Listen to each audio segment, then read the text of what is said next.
Goeiemôre. Ja, whatever.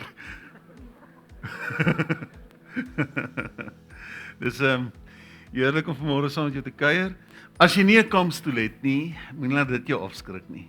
Ons het genoeg stoele. Die kampstoel is net om dit nog gemakliker te maak. Maar hier is genoeg stoele vir die ouens wat nou nie stoele het nie. So neem asseblief kennis ook daarvan.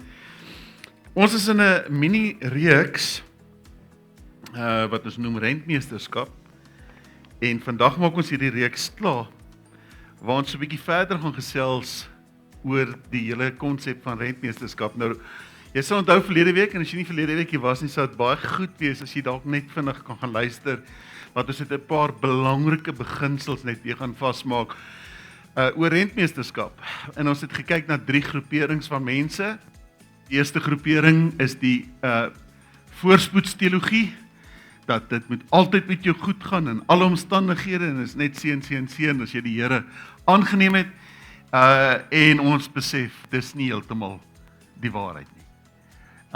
Daar is seën betrokke natuurlik, en ons gaan vanmôre 'n bietjie oor dit gesels, maar die feit dat dit is gelyk aan altyd voorspoedig is as jy die Here aangeneem het.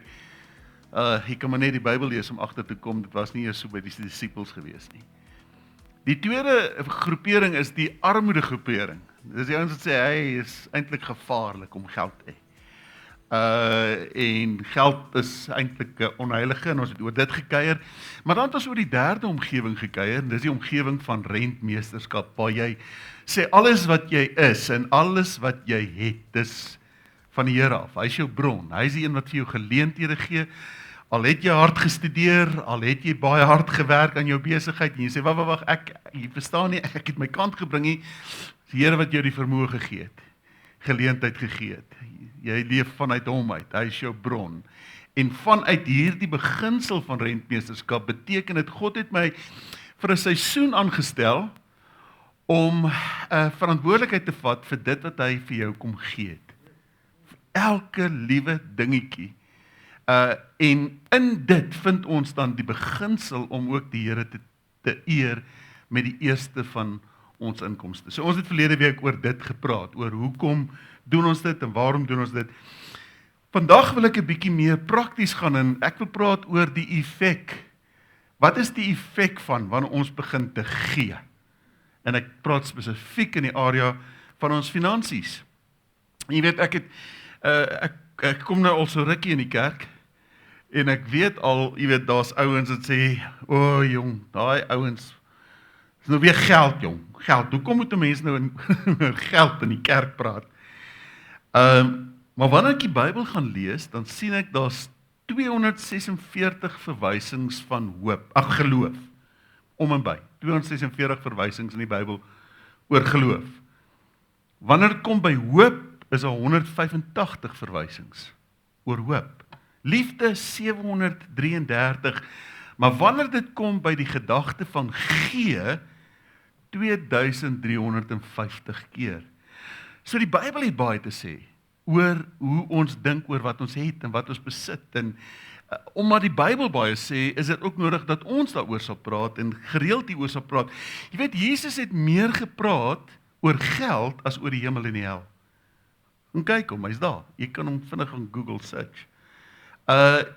Meer as die helfte van Jesus se gelykenisse het te doen gehad met geld. Dis iets wat Jesus gedurig daaroor gepraat het, want Jesus het geweet dat geld is die ding wat die vinnigste ons identiteit gaan wil kom steel. As ons hom nie reg hanteer nie, as ons nie met hom reg werk nie, en dit gaan nie of jy baie het of min het nie, dis irrelevant. Dis wanneer jy jou verkeerd posisioneer teenoor dit wat jy het, wat die probleem kom en die moeilikheid kom. So vanmôre sluit ons dit af dan met die vraag, wat gebeur wanneer ek gee? Wat gebeur in daardie oomblikke? En die eerste ding wat ek vanmôre wil sê is, dat wanneer ek gee, laat ek net gou sien of ek nie nou iets gemis het. Nee, hy kom later. Wanneer ek gee, tree ek op soos God self. Daar's iets in God wat 'n vrygewige God is. So ek wil vir jou vra, As jy dink aan God, het jy al aan hom gedink as 'n vrygewige God? Het jy al aan hom gedink as een wat graag gee, wat sy karakter is? Jy weet, na my bekering het ek baie anders te gedink oor God as wat ek nou oor hom dink. Want ek het groot geword in 'n omgewing en in 'n tydstip in die kerkewêreld waar in die kerkomgewing wat ek in was, waar ek bewus geraak het van God as 'n pasop God. Pasop. En ons het 'n tannie gehad wat vir ons gesing het. Nou as jy 'n sekere ouderdom is, gaan jy hierdie tannie se naam ken. Sy het gesing, pasop, kleine oogies waar jy kyk. Tannie Min. Sjoe. Wie onthou vir tannie Min? Kan ek sien die hande?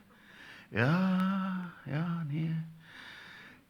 Pas op kleine handjies wat jy doen. Daar's 'n Vader in die hemel en hy sien jou op die aarde, so pas op. Pas op. En ek het regtig begin groot word met 'n pas op God mentaliteit, dat God is die een wat die hele tyd jy moet pas op, pas op, pas op. En dit het natuurlik nou nie gehelp nie, nê, want die kerk het sy reëls gehad. Daar was baie reëls gewees. Jy mag nie gedans het reël nie. Ek kan nou nog nie dans nie. Dis 'n gemors. Soos die een vrou wat gesê het, die pastoor het haar gevang uitkom by die stadsaal toe sy gaan dans het, toe sê sy, ag pastoor, weet jy, ek het nou gedans, maar ek het dit glad nie geniet nie. Ek onthou toe denim sonde was. Denim, daar was 'n tyd, daarom het ek vanmôre 'n ander jammerbroek. Denim was sonde gewees. Jy kon nie denim kerk toe aangetrek het nie, is in die jare toe die Here van Krimpelien gehou het. En ons het baie keer hierdie idees oor God, nê, ons het sulke idees. En partykeer dink ons ook dat God is dalk 'n bietjie suinig, want hier's wat ons baie keer dink, ek gaan hom smeek en ek gaan hom vra en ek gaan sobat en ek gaan vas en ek gaan swaar kry. Ek wil hom net vra totdat ek dit kry. Maar Paulus kom, dan sê hy, ouens, die Here het ons klaar sy seun vir ons gegee. God het klaar sy seun vir ons gegee. Dan sê Paulus, dink jy dat dit vir God onmoontlik is om enigiets anders te gee? Die grootste, die swaarste, die moeilikste het God klaar gegee, sy seun. Die geweldige wrede dood gesterf het vir ons aan die kruis. Hy het die moeilikste klaar gegee. Jakobus kom, dan skryf hy, hoorie, maar God is vrygewig. Dis wat sy karakter is, dis sy persoonlikheid, dis sy natuur. En die implikasie van dit is, wanneer ek gee, tree ek op soos God. Onthou jy Genesis, wat die Here kom en sê, en God het die mens gemaak, na sy beeld, en sy gelykenis, om te heers oor die vis in die see, die voëls in die lug, die makdiere, die wilde diere, en al die diere wat op die aarde kruip, en God het die mens gemaak, man en vrou, het hy hulle gemaak. Hoe? Na sy beeld, en sy gelykenis. Ons weet, sonde het daai ding kom teen mekaar krap, maar Jesus het gekom, en het totale herstel gebring, vir elkeen van ons, sodat ons in sy beeld kan funksioneer, en as iets wat in ons DNA is, daar's iets wat in ons ingebou is, ons is na sy beeld en gelykenis gemaak, en hy leef in ons, en wanneer ons gee, tree ons op soos hy, en voel ons eintlik, dit is lekker om te gee, daar's iets van 'n vreugde om te gee, iets in jou hart sê, dis die regte ding om te doen, want jy's gemaak na sy beeld, en sy gelykenis. Die tweede ding is, dit breek die greep van materialisme. Paulus kom en sê mos, jy kan nie God en geld saam doen nie. Hy praat van mammon, nee, die geld God. Hy sê, jy kan nie God en die geld God saam dien nie. Dit is die enigste plek in elk geval waar hy 'n geld God kom vergelyk met God, want hy kompeteer vir jou hart. Mammon. Hy kompeteer, hy wil vir jou alles bied wat God vir jou kom bied. Hy wil vir jou heeltyd kom sekuriteit bied, hy wil vir jou identiteit kom gee, hy wil alles vir jou bied wat God vir jou bied, en dis hoekom hy in kompetisie is, en dis hoekom Jesus sê, jy kan nie geld, die mammon en God saam dien nie. Jy weet, Paulus kom en dan sê hy, geldgierigheid is die wortel van alle ewel. Nie geld nie, geldgierigheid. Hoe ek my posisioneer, geldgierigheid. Daai hele gevoel van om materialisties te raak, om geldgierig te raak. Materialisme, want materialisme sê dat ek vind my verwesenliking in geld. Dis om te dink dat, hoorie, ek kry my identiteit in dit wat ek besit in geld. As ek geld het, dan voel ek, hoorie, ek leef hier aan die binnekant, ek het selfvertroue, dit doen iets vir my, jy weet, ek stop daar en ek het 'n bepaalde karretjie wat ek daarmee parkeer en as mense ken, dit voel sommer, hy doen iets aan jou. En as ek nie geld het nie, dan voel ek, jong, ek is nou nie seker nie en ek weet nie. Ek wil vir jou sê, dis om jou identiteit te vind in die materiële dinge. Want my en jou identiteit lê in Jesus Christus en nie in dit wat ons besit of wat ons het nie. Dis wanneer materialisme ons hart gryp. En ouens, kom ek sê vir jou, elkeen van ons, as jy eerlik is, dan as jy oor jou lewe dink, dan weet jy, materialisme wil so vinnige greep op jou lewe kry. Hy wil jou vat, hy wil jou identiteit kom steel, hy wil jou wegvat van dit wat werklike lewe is. En die vraag is, hoe verander ons dit? Hierdie aanslag op ons lewe, hoe verander ons dit? Hoe leef ons vanuit my identiteit in Christus Jesus? Wel, jy kan hom bestraf, jy kan hom wegjaag, die duiwel van materialisme, maar hy gaan nie weggaan nie. Want Jesus het ons geleer, oorwin die kwaad met die goeie.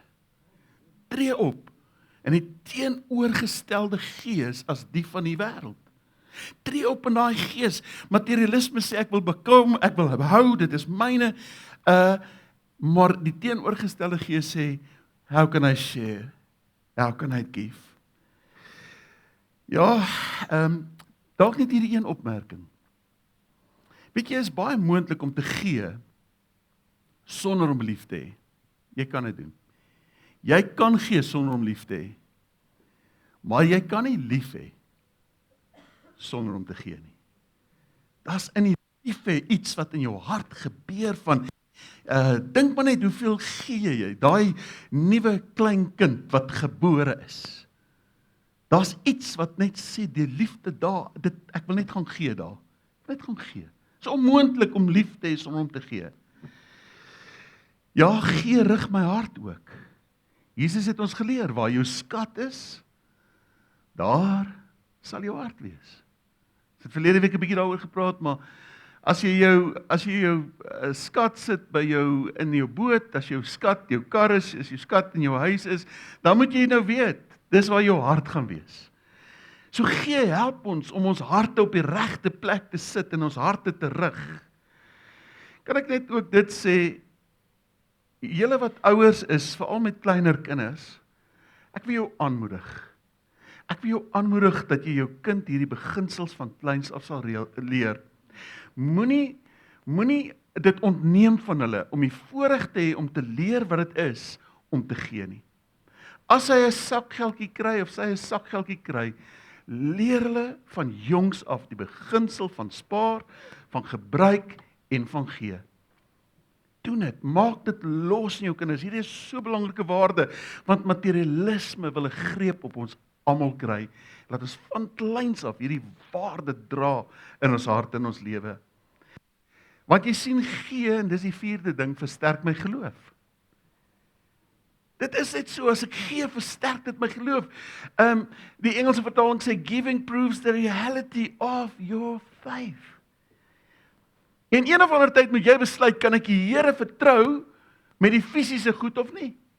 Iewers moet jy besluit, kan ek die Here vertrou in my geldsake? Kan ek of kan ek nie? En hier is die vreemde ding vir my, ons kan die Here so maklik vertrou wanneer dit by die groot goed kom. Vat sondevergifnis. Dit is so maklik om die Here te vertrou, nee, want hy vergewe my. Here, dankie dat U my vergewe, ek glo dit met my hele hart. Maar dis die groot goed. Dis die groot goed daai. Die klein goedjies is die fisiese goed. Dat die Here ons uitdaag om te sê, kom nou man, vertrou my, leer wat dit is om my te vertrou in die alledaagse fisiese goed in jou lewe. Ons het in die week met mense gekuier wat ons die incredibleste stories vertel het van hoe dat hulle die Here vertrou het vir musiekinstrumente en vir hulle kinders, en hoe dat die Here, net, dis daai fisiese goed, die Here te vertrou in dit. Here, Jesus, Lukas 16, dan sê hy, as jy getrou is in die klein goedjies, klein dingetjies, dan praat hy van geld.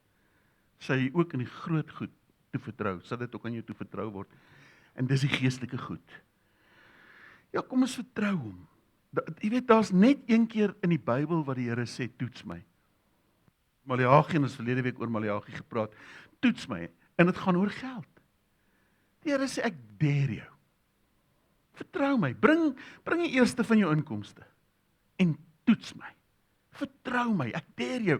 Daai toets my, in die Hebreëus, as jy hom gaan kyk, sê hy letterlik, put me to a scientific test.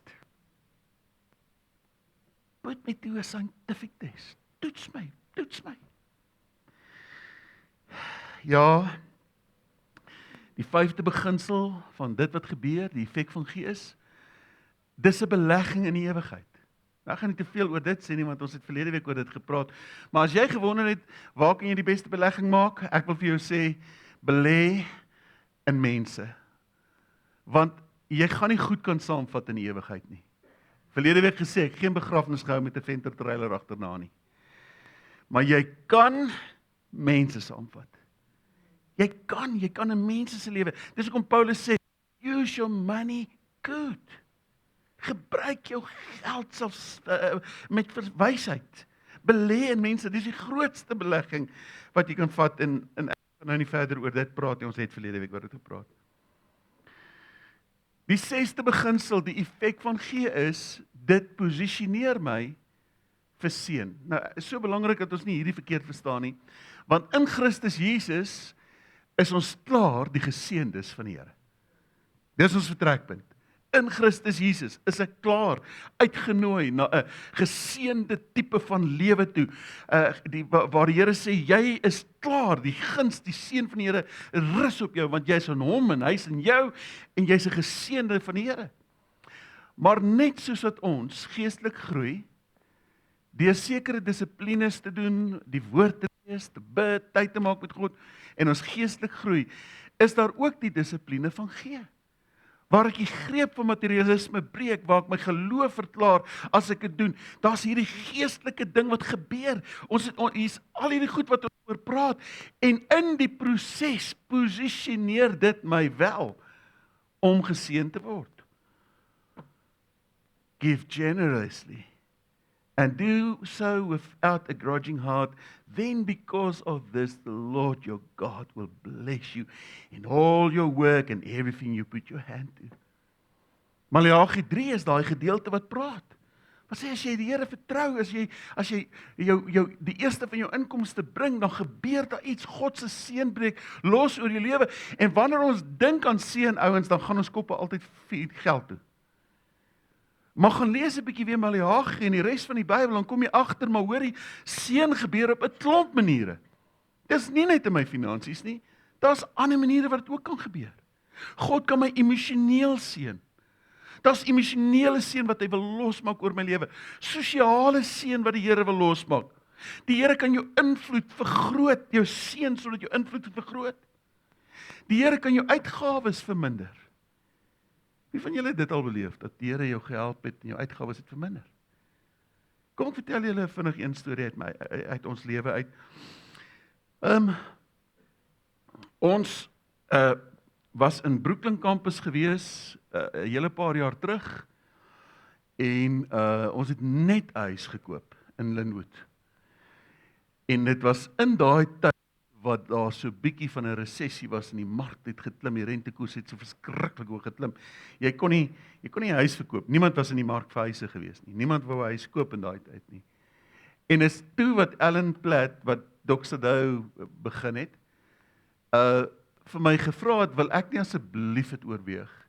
Daar's 'n gemeente in Alberton wat deel van Doc Sadou wil word, en hulle soek iemand om daai gemeente in te bring. Sal ek het oorweeg om asseblief na Alberton te gaan en daai gemeente in die Doxley familie in te bring. Ons het oor dit gebid, en ek kan onthou toe ek nou een aand na 'n vergadering toe ry, want hulle toe, aanvanklik het hulle net begin, sal jy net gaan help met die strategiese gesprekke, dis waar het begin het. En ek sal nooit vergeet nie, toe ons so uitry by die huis, nou het ons nou net ons huis gekoop, toe kyk Antoinette so by die deur uit, sy sê, onthou net, ons gaan nêrens heen nie. Nou sê ek, nee man, ek gaan net help met strategiese gesprekke. Nou sit ek daai aand daar en ek besef, maar ek moet hierdie proses self kom doen. Nou moet ek terugry en vir Antoinette gaan verduidelik. En ek moet daar verduidelik, die Here gaan ons nou help ookie. Nou ry ek terug en sê ek, Antoinette, ek weet ek het nou gesê, ons gaan nou nie gaan nie, maar het nou iets in my hart gebeur en jy moet asseblief saam met my journey oor hierdie ding. En sy begin ook te bid daaroor en met baie briekaksies oorweeg sy en sê sy is reg. Kom ons doen dit. Nou skuif ons Alberton toe en ouens, ons huis verkoop nie. Die huur wat ons inkry is heeltemal te min vir die verband, want hy het die hoogte ingevlieg. En elke maand is ons onder druk. Dis moeilikheid. In so mate dat ons het 2 karre gehad en ons nie geld op het geskuld nie en ons het 1 kar verkoop. En toe nou naderhand toe besef ons moet nou die ander kar verkoop en nou is ons karloos, maar die kerk het so ou wit Golfie gehad. As ek sê oud, dan bedoel ek hy's 3 verskillende kleure wit oud. En ons het daai karretjie gehuur. Daai wit Golfie, my kinders kry so skaam. Hulle sê asseblief Lans net nie voor die skool af nie. Stop so 'n blok weg.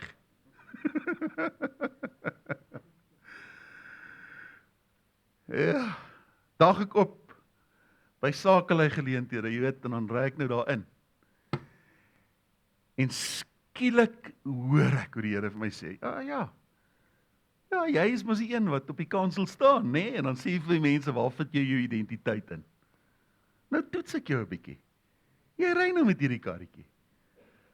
Waar sit jou identiteit? En ek besef, dis die gesprek wat ek met my kinders moet hê.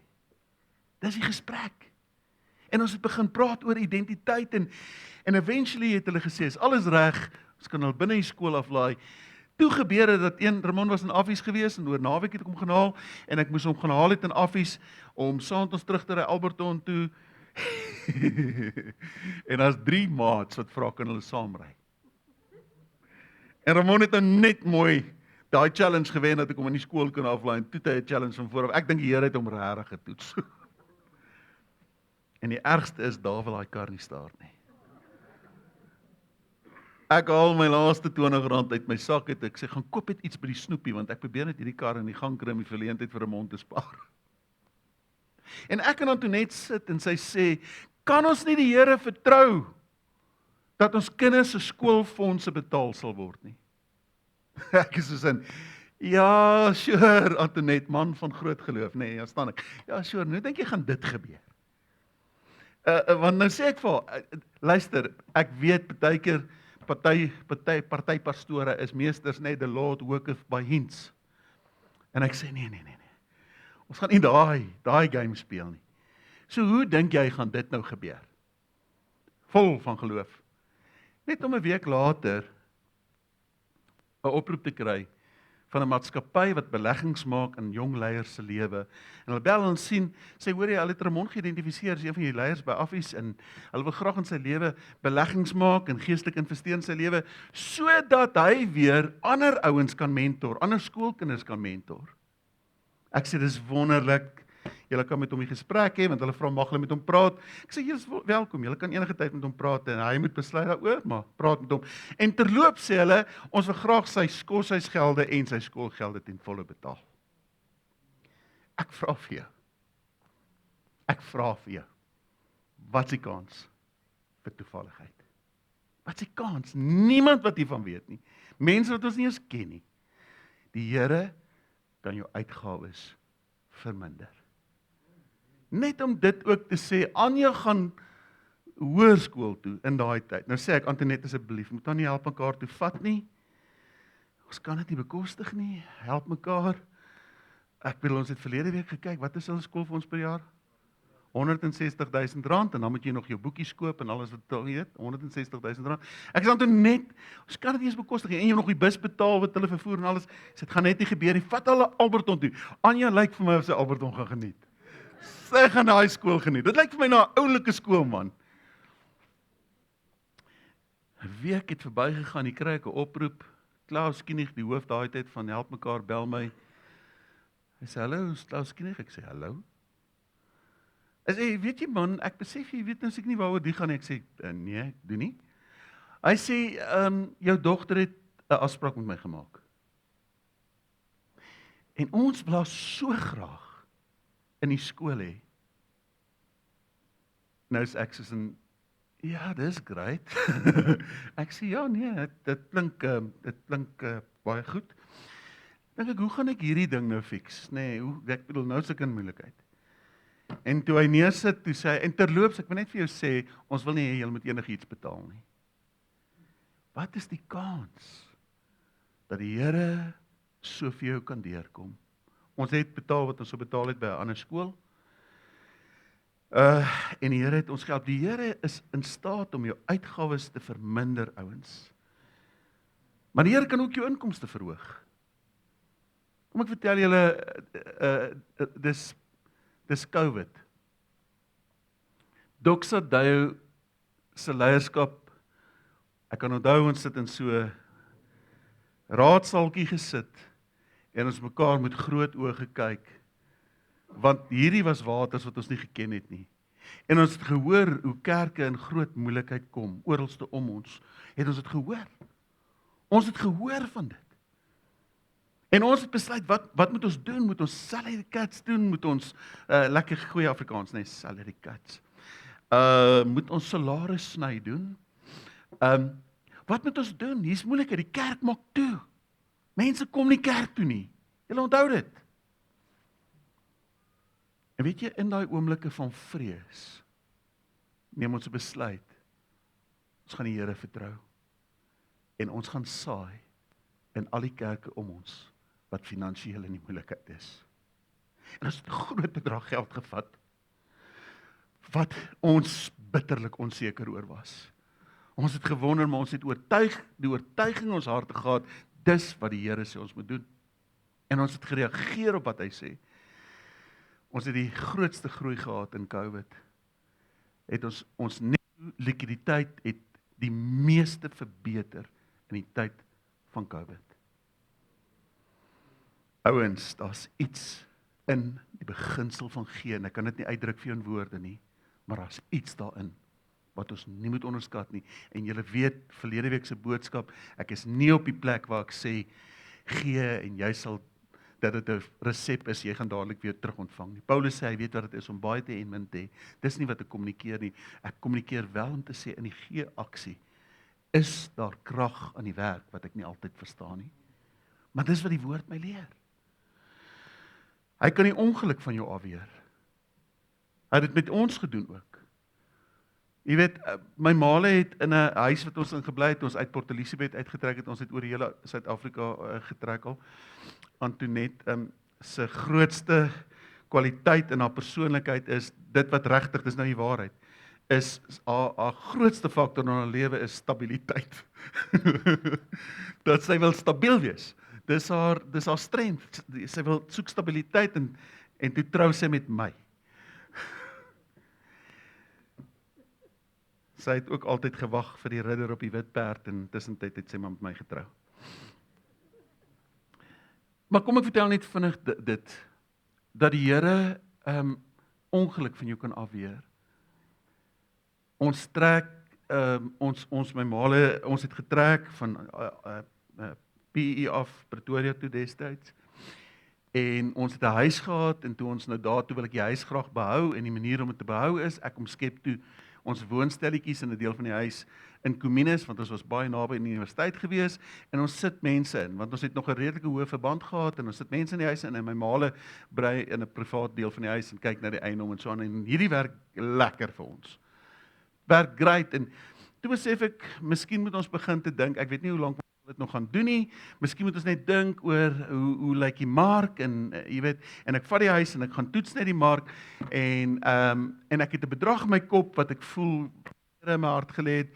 En ek sê vir die agent, ons sal graag soveel wil hê, want hy vra hoeveel sê jy wil verkoop. Ek sê soveel. Hy sê, is jy laf? Dis baie duurder as die duurste huis wat in die omgewing verkoop het. Ek sê, al dis wat dit is. As jy voel jy wil hom nie bemark hom nie. En eintlik toets ek net die mark.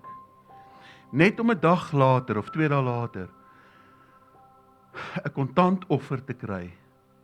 Een van die direkteure in Mittel wat 'n kontantoffer maak op ons plek. Nou teken ons dit, ons wag vir registrasie om te gebeur. En hier is my huis verkoop. Ek het nie eintlik beplan om te verkoop nie, maar hy het verkoop en ek het dit nie regtig gesien om nie en dit was so 'n bietjie my pensioenskemaatjie gewees daai om aan te vul en my te help eendag met my pensioen en ek dink wel dan moet die Here my op 'n ander manier help. En ek verstaan dit nie regtig nie want ek wou nie regtig dit doen nie maar dit het gebeur. Die huis het verkoop. En toe is dit COVID. En toe is al die studente uit my huis uit. Nie een student wat oop bly. Ons huis verloor het. Ek het die ou wat gekoop het, gebel en vir hom gesê, jong, ek besef jy het 'n belegging gekoop en jy kry nie wat jy gekoop het nie, daar's nie meer studente oor nie, almal is huis toe. Toe sê ek, net terwille van integriteit, as jy wil wegstap op hierdie deal, is dit reg.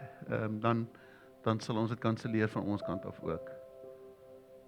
Hy was so wonderlik geweest om te sê, nee, ons het hande geskit op hierdie ene, ons gaan voort. Maar die Here het daar ongeluk van ons afgeweer. Ek weet dit, dat ek dit weet. En ek wil dit vanmôre sê ook, elkeen van ons het ons eie stories. Kan ek net dit sê, die grootste seën, glo ek, is geestelike seën, wat die Here ons mee seën. En Jesus sê, as jy getrou is in die klein goedjies, verwysend na geld, dan kan hy jou ook met die groter goed vertrou, verwysend na geestelike seën. Laaste punt, hiermee sluit ons af. Gee maak my gelukkig. Jesus het gesê, dis saliger om te gee as om te ontvang. Die Griekse woordjie vir salig is makarios, uitermate gelukkig. Jesus sê, jy is uitermate gelukkig om te gee. Die ding van gee is, Jesus sê, as jy hom reg doen, wil hy in dit inbou, 'n uitermate gelukkigheid om dit wat jy doen, kan gee, dat dit vir jou geluk sal bring. En ek wil vir jou vanmôre vra, of jy 'n gewer is. Is jy 'n gewer? En as jy nie is nie, wil ek jou aanmoedig, word 'n gewer. Word 'n gewer. Hierdie gaan jou geloof so bietjie strek. Dit gaan vir jou iets vra om te doen wat jy dalk nog nooit van tevore gedoen het nie, en dit gaan dalk jou heeltemal uit jou gemaksone uitvat, maar ek wil jou uitdaag, word 'n gewer. Vrygewigheid is nie 'n daad, is 'n daad, is nie 'n gevoel nie. Maar doen dit. Kom ons begin om die Here ook te vertrou in die alledaagse goed van ons lewe. Kom ons vertrou hom daarmee. En ons word iemand wat graag gee.